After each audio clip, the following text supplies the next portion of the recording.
Après l'Espagne en huitième de finale, l'équipe du Maroc a une nouvelle fois réussi un grand exploit en éliminant le Portugal de Cristiano Ronaldo. Les hommes de Walid Regragui sont désormais dans l'histoire en devenant le premier pays d'Afrique à atteindre les demi-finales d'une Coupe du Monde. Interrogé au sujet du match perdu par sa sélection contre l'Argentine, Frenkie de Jong n'a pas mâché ses mots à l'égard de l'arbitre. Le milieu de terrain pense que l'arbitre a subi la pression des Argentins. Il a déclaré, dès la fin du temps réglementaire, ils sont allés le chercher. À partir de ce moment-là, il n'a sifflé qu'en faveur de l'Argentine. C'était vraiment scandaleux. Je pense qu'il s'est égaré dans le temps additionnel et que la grandeur de Lionel Messi y est pour quelque chose. Eden Hazard envisage sérieusement de quitter le Real Madrid à la fin de la saison et selon le journal L'Équipe, l'une des destinations qui l'attire le plus est la MLS. L'attaquant belge, sans opportunité dans l'équipe de Carlo Ancelotti et éliminé avec son équipe nationale au premier tour de la Coupe du Monde au Qatar, est conscient que sa situation à la Casablanca sera difficile à renverser.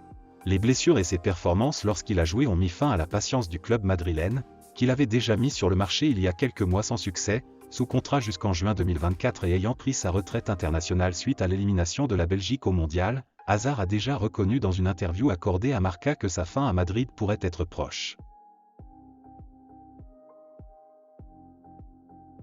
Hors de lui au moment d'évoquer l'élimination du Portugal face au Maroc, Pep a pointé du doigt le choix de Facundo Telo pour arbitrer ce quart de finale. Le Portugais a déclaré « C'est inacceptable qu'un Argentin nous arbitre, je suis triste pour cette raison, ça a été 90 minutes pendant lesquelles ils ont tout fait pour freiner notre jeu avec des petites fautes, l'arbitre n'a donné aucun carton, le match, ce n'était que des coups francs, ils ont eu la chance de marquer et puis voilà. »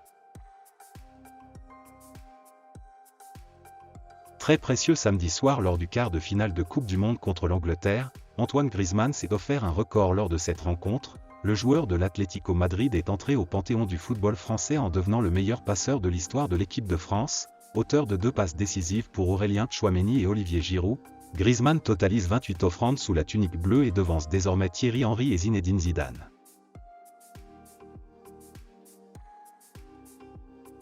Cristiano Ronaldo a publié un message sur les réseaux sociaux au lendemain de la défaite portugaise face au Maroc en quart de finale de la Coupe du Monde. Le Portugais a déclaré « Espérons que le temps soit bon conseiller et permette à chacun d'en tirer ses conclusions. Gagner le mondial avec le Portugal, c'était le plus grand et le plus ambitieux rêve de ma carrière. Je me suis beaucoup battu pour ce rêve mais malheureusement le rêve a pris fin hier. »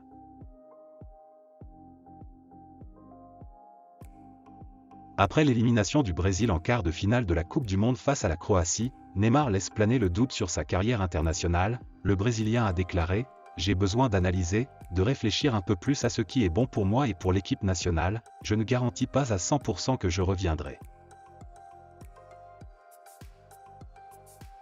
C'est un véritable coup dur pour le portier allemand et capitaine du Bayern Munich. Manuel Neuer a annoncé via son compte Instagram s'être cassé la jambe, alors qu'il était en vacances au ski. Après l'élimination de l'Allemagne en phase de poule de Coupe du Monde, l'homme aux 478 matchs de Bundesliga ratera le reste de la saison, et donc la double confrontation contre le PSG en huitième de finale de Ligue des Champions.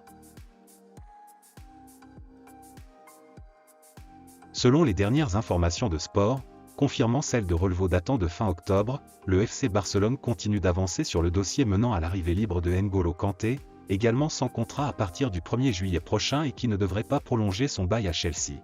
Un choix validé par Xavi Hernandez qui apprécie l'option de Kanté pour apporter du physique et de l'expérience dans une zone du terrain qui est dominée par les plus jeunes joueurs de l'équipe. Néanmoins, sa signature en Catalogne dépendrait de quelques critères importants. D'une part, sa condition physique et les demandes salariales seraient également importantes pour le quintuple vainqueur de la C1 pour étudier la rentabilité et le risque à prendre pour l'arrivée du champion du monde 2018. Donc voilà, c'est la fin de cette vidéo. N'hésitez pas à me dire ce que vous en pensez dans les commentaires et surtout n'oubliez pas de vous abonner et de mettre un petit pouce bleu si la vidéo vous a plu, et on se dit à la prochaine pour une nouvelle vidéo.